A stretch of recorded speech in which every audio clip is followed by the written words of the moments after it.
ही कथा मला काशीराम नावाच्या आपल्या एका वाचक मित्राने पाठवली होती आणि ती कथा आता मी त्यांच्याच आवाजामध्ये तुमच्यासमोर सादर करणार आहे. नमस्कार, माझं नाव काशीराम. आता आज जो प्रसंग मी तुम्हाला सांगणार आहे तो माझ्यासोबत घडून साधारणतः 4-5 वर्षांचा काळ झालेला असेल. त्यावेळी मी कोकणामधल्या एका शाळेमध्ये शिक्षक म्हणून काम करत होतो. कोकणात बदली होऊन मला 2-3 महिनेच झाले असतील आणि कोकणामध्ये काम करण्याची ती माझी पहिलीच वेळ. दिवसा निसर्गरम्य आणि सुंदर वाटणाऱ्या कोकणाबद्दल मी बऱ्याचशा विचित्र गोष्टी पण ऐकल्या होत्या, पण माझा मात्र असल्या भाकड कथांवर अजिबात विश्वास नव्हता. पण एक दिवशी मला एक इतका भयानक अनुभव आला की तेव्हापासून मात्र मी कोकणातल्या भूताखेतांवर विश्वास ठेवायला लागलो. आता नेमकं त्या दिवशी काय घडलं होतं ते मी तुम्हाला एकदम सविस्तरपणे सांगतो. मी कोकणातल्या ज्या शाळेमध्ये शिकवायला होतो ती शाळा एका खेडेगावामध्ये होती. तिथं फक्त 1ली ते 4थी पर्यंतचेच वर्ग भरायचे, म्हणजे ती एक प्राथमिक शाळा होती. त्या शाळेवर आम्ही फक्त 3च शिक्षक होतो आणि जे बाकीचे 2 शिक्षक होते ते त्याच गावातले होते. पण माझं गाव मात्र माझ्या शाळा असलेल्या गावापासून एक 5-6 किलोमीटरच्या अंतरावर होतं. सकाळी मी 9 वाजता शाळेवर यायचो आणि संध्याकाळी 6 वाजता मी माझ्या घरी परत जायचो. आमच्या शाळेसमोरूनच एक छोटा डांबरी रस्ता जायचा आणि त्या रस्त्यावरूनच मला माझ्या घराकडे जायला एस टी मिळायची. संध्याकाळी 6 वाजताच्या एस टीने मी पुन्हा माझ्या घरी परत जायचो. आता 6ची एकदा एस टी गेली की त्यानंतर रात्री 9 वाजताच शेवटची गाडी असायची. पण माझ्यावर त्या गाडीनं जायचा कधीच प्रसंग आला नाही. पण ज्या दिवशी माझ्यासोबत ही भयानक घटना घडली त्या दिवशी मला जायला उशीर झाला होता. आमच्या शाळेचं वार्षिक स्नेहसंमेलन जवळ आलेलं होतं, ज्याला आपण गॅदरिंग म्हणूयात. आता त्या गॅदरिंगची सगळी तयारी मीच बघत होतो. बाकीचे 2 शिक्षक पण बरीचशी कामं करायची, पण मी त्यांचा सिनियर असल्यामुळं सगळी कामं शेवटी मलाच बघावी लागायची. आणि आता दुसऱ्या दिवशीच गॅदरिंग होतं आणि शाळेतली सगळी कामं संपवेपर्यंत मला रात्रीचे 8 वाजले. उशिरापर्यंत प्रॅक्टिसला थांबलेली मुलं त्यांच्या घरी निघून गेली आणि माझे 2 शिक्षक सहकारी ते पण त्यांच्या घरी निघून गेले. आता मी फक्त एकटाच घरी जायचं राहिलो होतो. मी आता माझी पिशवी घेऊन शाळेतून बाहेर पडलो. शाळेच्या समोरच तो डांबरी रस्ता होता. मी त्या डांबरी रस्त्याला जाऊन थांबलो. तसं पण त्या छोट्या रस्त्यावरून फारशी वाहतूक होत नसायची, खाजगी वाहनं तर अजिबात नसायची. त्याच्यामुळे मला आता रात्रीच्या शेवटच्या एस टीशिवाय दुसरा पर्यायच नव्हता. आणि बघता बघता 9 वाजत आले, पण एस टीचा काही पत्ताच नव्हता. मी अजून एक 15 मिनटं वाट बघितली आणि आता फार थांबण्यामध्ये पण अर्थ नव्हता. मी विचार केला की हळूहळू चालत पुढं जावं, कदाचित मागून एस टी आली तर आपल्याला ती सापडेलच. असा विचार करून मी आता माझी पिशवी सावरत त्या अंधाऱ्या रस्त्याने चालायला लागलो. गावाच्या बाहेर पडेपर्यंत थोडंसं बरं वाटत होतं, कारण रस्त्याच्या बाजूच्या विजेच्या दिव्यांमध्ये मला रस्ता एकदम स्पष्ट दिसत होता. पण जसं मी गावाच्या हद्दीच्या बाहेर पडलो तसं मात्र रस्त्याच्या बाजूला विजेचे दिवे नव्हते. त्यामुळे रस्त्यावर पूर्णपणे अंधार पसरलेला होता. मी आता माझ्या खिशातला मोबाईल बाहेर काढला आणि त्याचा टॉर्च लावून मी त्या रस्त्याने पुढं पुढं चाललो. मनामध्ये उद्याच्या गॅदरिंगचं सगळं नियोजनच फिरत होतं. मी प्रत्येक गोष्टीचं व्यवस्थित नियोजन झालं आहे का नाही याचा विचार करत होतो. जरी मला गाडी नाही मिळाली तरी मी 1 तासाभरात चालत माझ्या घरी पोहोचेन हे मला माहिती होतं. तेवढ्यात मला माझ्या मागून गाडी आल्यासारखा प्रकाश दिसायला लागला. तसं मी मागच्या बाजूला वळून बघितलं, तसं मला दिसलं की माझ्या मागून एस टी चाललेली आहे. मी मनातल्या मनात सुटकेचा निश्वास सोडला. चला, आली एकदाची गाडी. आणि त्या एस टीला मी हात केला. तसं ती एस टी माझ्याजवळ येऊन उभी राहिली. मी एस टीचा दरवाजा उघडून आतमध्ये चढलो आणि पुन्हा एस टीचा दरवाजा उघडून घेतला. आता एस टीच्या दरवाजातल्या पायऱ्या चढून वर गेल्यानंतर मी एस टीमध्ये सगळीकडे नजर फिरवली. त्या एस टीमध्ये मागच्या 3 सीटवर 3 बायका बसलेल्या होत्या. त्या तिघींनी पण आपल्या चेहऱ्यावर पदर घेतलेला होता, त्यामुळं त्या तिघींचा पण चेहरा अजिबात दिसत नव्हता. त्या तिघींव्यतिरिक्त त्या एस टीमध्ये दुसरा कोणताही प्रवासी नव्हता, फक्त एक कंडक्टर आणि दुसरा म्हणजे ड्रायव्हर.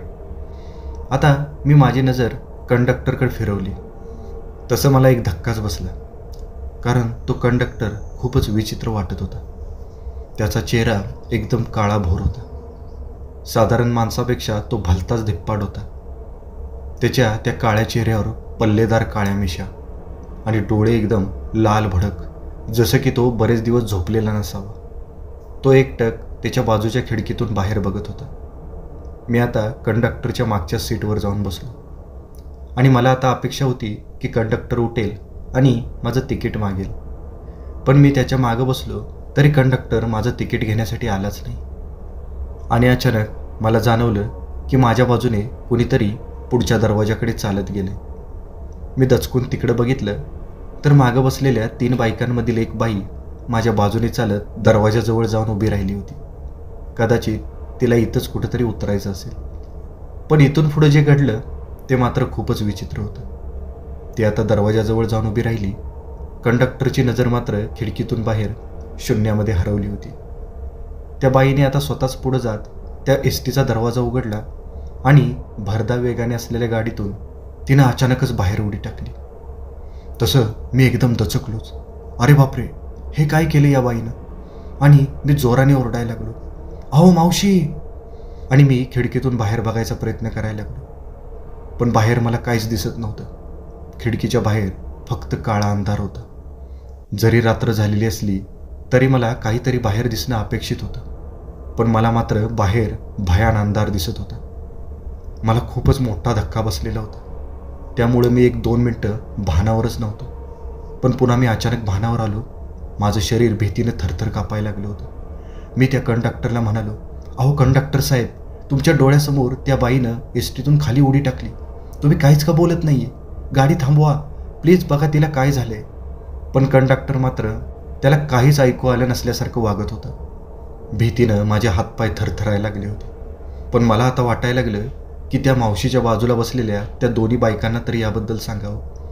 आणि मी आता मागं वळून बघणार तेवढ्यात मला दिसलं त्यातली दुसरी पण बाई आता चालत चालत पुढे यायला लागली. ती आता माझ्या बाजूने पुन्हा दरवाजाजवळ गेली. आता मी तिला काहीतरी बोलणार तेवढ्यात तिनं पण विजेच्या चपळाईनं त्या गाडीचा दरवाजा उघडला आणि तिनं पण पुन्हा रात्रीच्या भयान काळोखामध्ये उडी टाकली. तसं मला एक दुसरा धक्का बसला. हे सगळं काय चाललं होतं? कुणीही उठतो काय आणि चालू गाडीतून बाहेर अंधारामध्ये उडी काय टाकतो? इथं कुणालाच कुणाच्या जीवाची किंमत नव्हती. जीव देणाऱ्याला पण त्याचं काही वाटत नव्हतं आणि बघणाऱ्याला पण त्याचं काही वाटत नव्हतं. कंडक्टर मात्र अजून पण शून्यात नजर हरवल्यासारखा एकदम शांत बसलेला होता. मी आता माझ्या जागेवरून उठलो आणि कंडक्टरच्या समोर जाऊन त्याच्याशी बोलायचा प्रयत्न करायला लागलो. अहो कंडक्टर साहेब, हे सगळं काय चाललंय?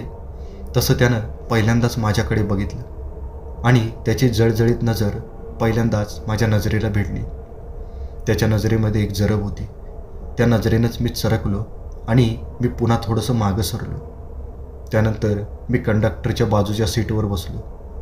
आता मी या धक्क्यातून सावरतो न सावरतो तेवढ्यात मागची तिसरी मावशी पण आता उठून त्या दरवाजाजवळ आली.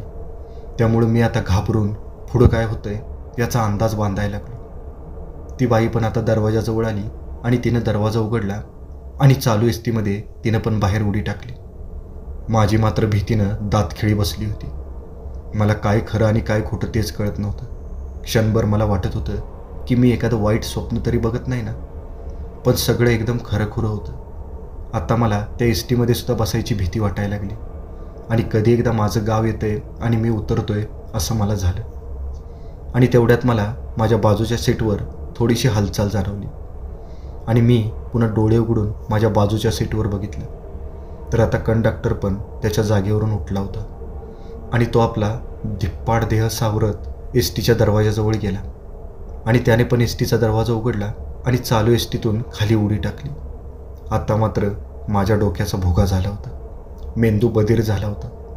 मी आता जीवाच्या आकांताने त्या एसटीमध्ये इकडे तिकडे पळायला लागलो. पण तेवढ्यात माझ्या लक्षात आलं की ड्रायव्हर अजून पण एसटीमध्ये आहे आणि मी पळत पळतच ड्रायव्हरच्या केबिनजवळ गेलो आणि त्या ड्रायव्हरला हा सगळा प्रसंग सांगायचा प्रयत्न करायला लागलो. तसं ड्रायव्हरने पण त्याच्या ड्रायव्हर साईडचा दरवाजा उघडला आणि त्याने एसटीतून बाहेर उडी टाकली. तसं मात्र माझ्या हातापायातलं अवसानच गळालं आणि मी मटकन खाली बसलो. कारण हे सगळं खूपच विचित्र आणि अकल्पनीय होतं. एसटी अजून पण भरधाव वेगाने पळतच होती. मी आता एसटीच्या खिडकीतून आणि पुढच्या काचेतून बाहेर बघायचा प्रयत्न करत होतो. पण बाहेर मला काहीच दिसत नव्हतं. ना मला रस्ता दिसत होता, ना रस्त्याच्या आजूबाजूची झाडं. मला दिसत होता तो फक्त काळा अंधार. आणि आता माझ्या मनात विचार आला की हे प्रकरण काहीतरी वेगळं आहे. आपल्याला इथून बाहेर पडलंच पाहिजे. आणि इथून बाहेर पडण्याचा एकच मार्ग होता, तो म्हणजे ते एसटीतून बाहेर उडी टाकणे. त्यावेळी माझं मन द्विधा अवस्थेमध्ये होतं. जर मी एसटीतून बाहेर उडी टाकली तर मला दुखापत पण होऊ शकते किंवा माझा जीव पण जाऊ शकतो.